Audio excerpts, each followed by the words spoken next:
Hello everyone, कैसे हो आप सब लोग। तो मध्य प्रदेश लोक सेवा आयोग की साइड से अभी बहुत ही शानदार न्यूज अपडेट हुई है। ओके, तो आज की इस वीडियो में हम डिस्कस करने वाले हैं मध्य प्रदेश शासन के अंतर्गत जो वैकेंसीज आई हुई है।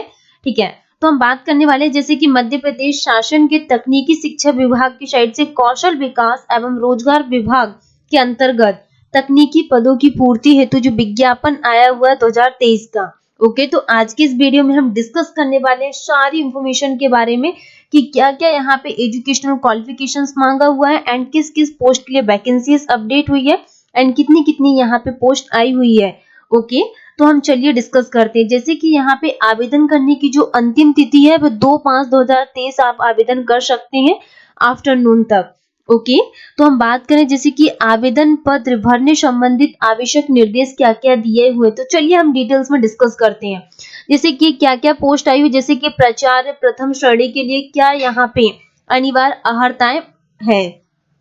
तो हम बात करें यहाँ पे कि जो बीटेक स्टूडेंट एंड जो डिप्लोमा होल्डर स्टूडेंट्स हैं उन लोगों के लिए वैकेंसीज है। तो जो बीटेक वाले स्टूडेंट है उन लोगों के पास 2 साल का क्या एक्सपीरियंस होना चाहिए एंड जो डिप्लोमा होल्डर्स स्टूडेंट है 7 ईयर का क्या होना चाहिए, एक्सपीरियंस होना चाहिए। ओके, तो ये क्या यहाँ पे जैसे 2 इयर्स का एक्सपीरियंस होना चाहिए बीटेक के लिए एंड जो डिप्लोमा होल्डर्स स्टूडेंट्स हैं उन लोगों के लिए 7 ईयर का यहाँ पे एक्सपीरियंस होना चाहिए। अगर हम उप संचालक पोस्ट के लिए बात करें तो इसके लिए क्या शैक्षणिक अर्हताएं होना चाहिए। जैसे कि ये जो उप संचालक जो पोस्ट आई हुई ये इंजीनियरिंग मतलब कि बीटेक स्टूडेंट्स के लिए एंड डिप्लोमा होल्डर्स स्टूडेंट के लिए है। तो जो बीटेक होल्डर स्टूडेंट्स है उनके पास 2 इयर्स का एक्सपीरियंस होना चाहिए एंड जो डिप्लोमा होल्डर्स स्टूडेंट्स है उनके पास 7 ईयर का एक्सपीरियंस होना चाहिए उप संचालक पोस्ट के लिए। अभी हम यहाँ पे सैलरी के बारे में भी डिस्कस करेंगे एंड क्या वर्क रहने वाला है, तो वो सारी चीजें हम आगे चल के डिस्कस करेंगे। क्या यहाँ पे एज लिमिट है, कितना रिलैक्सेशन मांगा हुआ है। ओके, जैसे कि अगर हम प्रचार द्वितीयक श्रेणी के बारे में बात करें तो ये BTech students and diploma holders student के लिए है। तो इसमें बीटेक स्टूडेंट्स के लिए कोई भी यहाँ पे एक्सपीरियंस की आवश्यकता नहीं है। अगर हम डिप्लोमा होल्डर्स स्टूडेंट्स के लिए बात करें तो 5 इयर्स का यहाँ पे व्यवहारिक अनुभव यहाँ पे मांगा हुआ है डिप्लोमा होल्डर्स स्टूडेंट के लिए एंड जो बीटेक होल्डर स्टूडेंट्स के लिए उन लोगों के लिए कोई एक्सपीरियंस नहीं है, वो इस फॉर्म को अप्लाई कर सकते हैं। ओके, अगर हम सहायक संचालक तकनीकी स्टूडेंट्स के लिए बात करें सहायक संचालक पोस्ट के लिए कि क्या यहाँ पे शैक्षणिक अर्हता मांगा हुआ है। जैसे कि यहाँ पे ये जो पोस्ट आई हुई जैसे कि बीटेक होल्डर्स स्टूडेंट्स के लिए एंड डिप्लोमा होल्डर्स स्टूडेंट्स के लिए है। तो इसमें भी बीटेक होल्डर्स स्टूडेंट जो उन लोगों के लिए कोई एक्सपीरियंस नहीं मांगा हुआ है एंड जो डिप्लोमा होल्डर्स स्टूडेंट्स हैं उनके लिए 5 वर्ष का क्या यहाँ पे व्यवहारिक अनुभव होना चाहिए। ओके, तो जो बीटेक स्टूडेंट्स है वो यहाँ पे प्रचार द्वितीयक श्रेणी एवं जो सहायक संचालक यहाँ पे जो पोस्ट आई हुई इन फॉर्म को अप्लाई कर सकते हैं विदाउट एक्सपीरियंस वाले स्टूडेंट्स भी इस फॉर्म को अप्लाई कर सकते हैं। जैसे कि अगर हम बात करें कि आवेदन पत्र केवल ऑनलाइन स्वीकार किए जाएंगे, कोई ऑफलाइन वाला सिस्टम नहीं है। तो जो आवेदन पत्र दिनांक रहने वाली वो 3/4/2023 से आपके फॉर्म भरने स्टार्ट हो जाएंगे एंड जो लास्ट डेट रहने वाली वो 2/5/2023 इसकी क्या लास्ट डेट है। ओके, अभी काफी टाइम है। वेबसाइट जो है वो www.mpionline.government.in की वेबसाइट पे जाके आप फॉर्म को अप्लाई कर सकते हैं। अगर हम एज लिमिट के बारे में बात करें तो आपकी जो एज लिमिट के बारे में बात की 1 जनवरी 2024 के संदर्भ में आपकी एज की गणना की जाएगी। ओके, जैसे कि आयु की गणना हेतु भाई जन्म संबंधी मान्य होगी, जैसे कि 10th की आपकी जो मार्कशीट है उसके अकॉर्डिंग ये सारी इंपॉर्टेंट इंस्ट्रक्शंस। कुछ अगर आपके फॉर्म भरते टाइम अगर आपके कुछ मिस्टेक्स हो जाती है तो उसकी करेक्शन करने के लिए भी आपके पास टाइम है, उसकी भी डेट आई है जैसे कि 7/4/2023 से लेके आप 4/5/2023 तक आप इसमें करेक्शन कर सकते हैं। ओके, जैसे कि पात्रता के बारे में बताया गया, ये आप लोगों के काम करें। जैसे अगर हम यहाँ पे एग्जामिनेशन सेंटर्स के बारे में बात करें, एडमिट कार्ड के बारे में बात करें तो आपके जो एग्जामिनेशन सेंटर्स बनाए गए हैं जैसे कि इंदौर हो गया, भोपाल, जबलपुर, ग्वालियर, ये आपके एग्जामिनेशन सेंटर्स हो जाएंगे। यहाँ आपके एग्जाम्स होने वाले हैं। ओके, अगर हम बात करें यहाँ पे कि कितनी कितनी नंबर ऑफ पोस्ट आई हुई है, जैसे कि हमने बात की थी यहाँ पे प्राचार्य प्रथम श्रेणी के लिए जैसे मुख्य भाग 87% एंड प्रावधिक भाग 13% उप संचालक। ओके, तो ये पोस्ट के बारे में बताया गया।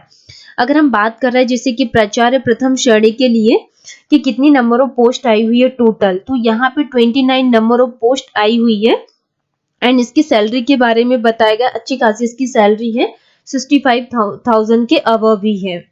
ओके, जैसे कि ओबीसी के लिए बात करें तो ओबीसी के लिए कितनी 8 पोस्ट आई हुई है। ओके, अगर हम जैसे कि फीमेल कैंडिडेट के लिए बात करें तो फीमेल कैंडिडेट में ओबीसी के लिए कितनी 3 वैकेंसीज है, ईडब्ल्यूएस में 2 है एंड इसमें ईडब्ल्यूएस फीमेल पोस्ट के लिए 1 पोस्ट है।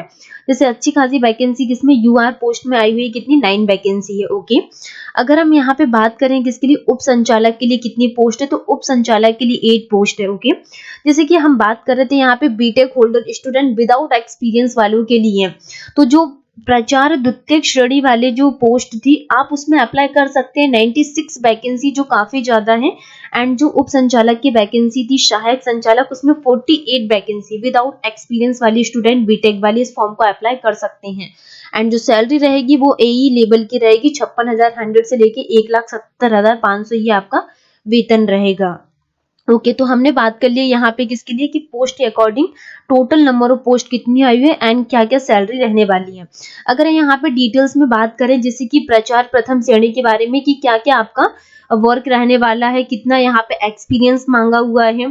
जैसे हमने बात की थी यहाँ पे 2 इयर्स का एक्सपीरियंस बीटेक स्टूडेंट्स के पास होना चाहिए एंड जो ठीक है जो 5 ईयर का एक्सपीरियंस है वो डिप्लोमा होल्डर्स स्टूडेंट के लिए। और आपका जो वर्क रहने वाला है वो एडमिनिस्ट्रेटिव लेवल का क्या आपका वर्क रहेगा। ओके, जैसे कोई ऑर्गेनाइजेशन में, ठीक है, उप संचालक पोस्ट है तो इसमें भी अहर्ता के बारे में बताया गया है एंड अनुभव कितना होना चाहिए उप संचालक के लिए 2 वर्ष का, डिप्लोमा होल्डर्स एंड 7 ईयर का क्या सॉरी बीटेक होल्डर्स के लिए 2 एंड डिप्लोमा होल्डर्स के 7 का एंड वेतन के बारे में भी इसमें बताया गया है। प्रचार द्वितीय श्रेणी के बारे में एवं सहायक संचालक की अभी अपन ने बात कर लिए हैं। ओके, जैसे कि अगर हम एज लिमिट के बारे में बात करें तो 21 वर्ष की आयु पूर्ण कर ली परंतु 40 वर्ष पूर्ण ना की हो, ये एज लिमिट के बारे में बात कर रहे हैं। एंड जो आपकी एज काउंट की जाएगी ये 1/1/2024 के अकॉर्डिंग आपकी एज क्या काउंट की जाएगी। ओके, तो जितनी भी अभी तक इम्पोर्टेंट इन्फॉर्मेशन थी वो सारी हमने डिस्कस कर ली है और हम देख लेते हैं क्या क्या हमारे पास इम्पोर्टेंट इंफॉर्मेशन बची। हमने करेक्शन के बारे में बात कर ली थी कि आपके पास क्या क्या यहाँ पे डेट्स थी करेक्शन की, 7/4/2023 से लेके आप 4/5/2023 तक इसमें करेक्शन कर सकते हैं। ओके, अगर हम यहाँ पे फी की बात करें कि जैसे कि मध्य प्रदेश के अगर मूल निवासी हैं जैसे अनुसूचित जाति वाले स्टूडेंट्स, अनुसूचित जनजाति वाले स्टूडेंट्स एंड जो ओबीसी वाले स्टूडेंट हैं उन लोगों के लिए कितनी यहाँ पे फी रहेगी, 250 यहाँ रुपीज फी रहने वाली है। एंड जो अदर कैंडिडेट्स है जैसे कि मध्य प्रदेश के बाहर के अगर निवास करने वाले स्टूडेंट्स है उन लोगों के लिए जो फी रहने वाली वो 500 रुपीज क्या रहेगी यहाँ पे फी रहेगी। ओके, जैसे ऑनलाइन आवेदन जमा करने की जो अंतिम तिथि रहने वाली वो 2/5/2023 ये आप लोगों के क्या ध्यान रखना है। ओके, 2/5/2023 क्या इसकी लास्ट डेट रहने वाली है आफ्टरनून 12 बजे तक। ओके, तो अभी तक हमने क्या है मतलब सारी जो इंफॉर्मेशन थी वो सब डिस्कस कर ली। लास्ट में अगर हम एक्सपीरियंस सर्टिफिकेट के बारे में बात करें, ये आपका क्या है जो अनुभव, अगर आपके पास एक्सपीरियंस है तो ये एक्सपीरियंस सर्टिफिकेट रहा आपका। इसको आप क्या प्रिंट आउट निकलवा कर इसमें आप मतलब सील साइन करवा के इस जो अनुभव प्रमाण पत्र इसको आप यहाँ पे लगा सकते हैं फॉर्म के साथ। ओके, तो अभी तक एमपीपीएससी की जो वैकेंसीज आई हुई है इससे रिलेटेड जितनी भी इंफॉर्मेशन थी वो सारी हमने डिस्कस कर ली है। इसके अदरवाइज अगर मैंने कुछ रह गया और नहीं बता पाई तो आप मुझे कमेंट सेक्शन में कमेंट करके अपने डाउट्स को क्लियर कर सकते हैं। Thank you so much to all. Video को सब्सक्राइब कीजिए, शेयर कीजिए।